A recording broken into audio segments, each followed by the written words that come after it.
ഈ സെൻട്രലില് ഒരു വണ്ടി ഇടാം, ബാക്കി എല്ലാം കൂടി മേളില് അല്ല അങ്ങനെ ഇടാം.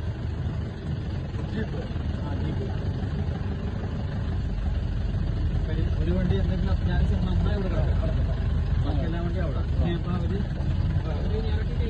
ലഞ്ച് ബ്രേക്ക് വരുമ്പോഴത്തേക്ക് ഇറക്കൂല, ഇറക്കുമ്പോ എല്ലാവരും ഇങ്ങോട്ട് പോയി. പിന്നെ ബാക്കി പിന്നെ മേളിലോട്ട് നമുക്കതിന്റെ ഭാഗം കഴിയും, ഓഫ് റോഡ് കഴിയും. അപ്പൊ ബുദ്ധിമുട്ടായി ഉച്ചയ്ക്കല്ലേ? ഉച്ചയ്ക്ക് അവിടെ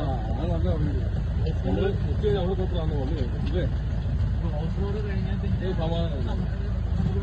മഞ്ഞ് കഴിഞ്ഞാലും ബുദ്ധിമുട്ട്. കഴിഞ്ഞ് കഴിഞ്ഞാൽ ഒരു 50% നമുക്ക് പ്രശ്നങ്ങൾ വരും. നമുക്ക് വണ്ടികളെല്ലാം അങ്ങോട്ട് പോകാൻ അവര് മടി കാണിക്കണം.